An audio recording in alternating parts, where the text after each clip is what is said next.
bringing California Democratic Senator Laphonza Butler for more on this. Thank you so much for being here with us today. Of course. So listen, I'm curious as you were crafting your speech, you decided to really talk about some of the parallels in your life that you had with Kamala Harris. And it was also something that we heard from former First Lady Michelle Obama as well. Again, these parallels, these similarities in your life and hers. How do you think that that goes over, not just with the base, though, but with some of those independent, moderate voters, people you might be trying to pull over to this party when you talk about that? Yeah, I think the point that myself and the First Lady, former First Lady, are making to so many Americans is that our stories are similar, and that Vice President Harris is not some foreign creature off in Washington, D.C., but she, too, is just like us. Look, there she is, swearing you in. Indeed. She has been a part, we have been a part of each other's lives for 15 years. In every big moment that I've had to make a decision, she's been right there, and I hope that she would say the same thing for me. But I think it's so true about so many Americans across the country, whether they're Democrat or Independent, Republican.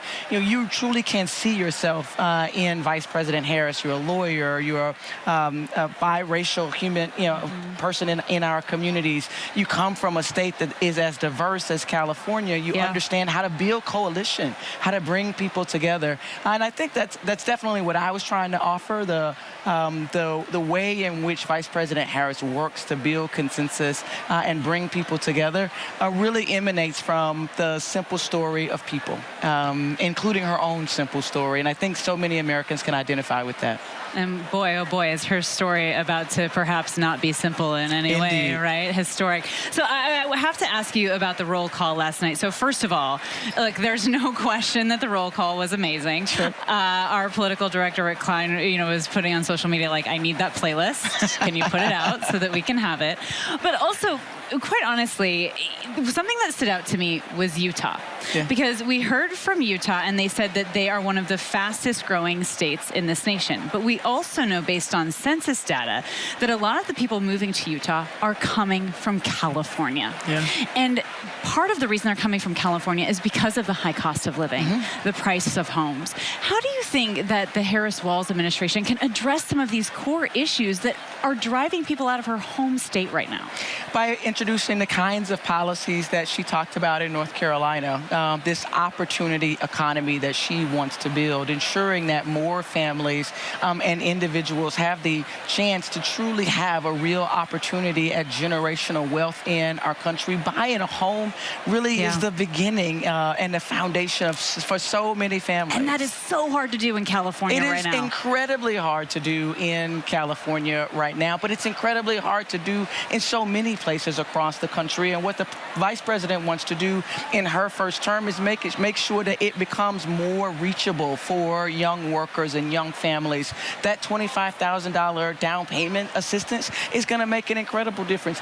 Building 3 million more units is going to make an incredible difference. If we can get more units online, we can hopefully bring costs down and put some real opportunity in reach of so many families. Right, and some economists are saying, that might drive the price of homes up, but either way, they are excited about the possibility of having more inventory and if they can get it done. I also want to ask you, during the Biden-Trump debate fallout, you were quick to defend him and stand up for him and be very vocal.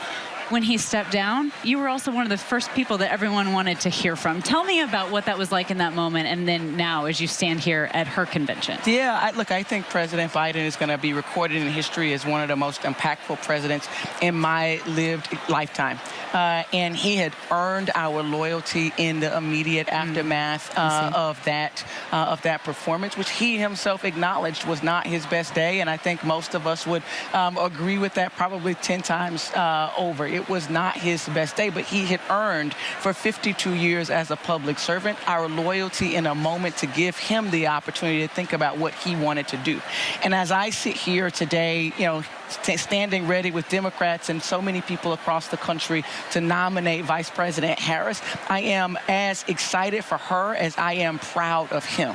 The leadership that he has shown the next generation of public servants, I think will make an incredible difference in the kind of leaders that our country will have moving forward. We all should aspire as public servants to make decisions that are bigger than just us. Yeah, absolutely. And I can't stop thinking about your daughter, wanting to be vice president. And then I think about that scene in Veep. No. You want to be president. Look, she's now, she has lived through the vice president. I advised the vice president's presidential campaign, and I talked with her then about why I was working with Miss Kamala, as she has come to affectionately call her, why I was working with Miss Kamala and why it was so important. And so when she hears me talk about Miss Kamala having the opportunity to be president, to run for president again, she just wants to be near it. She just wants to be near Miss Kamala. They have a great relationship of their own.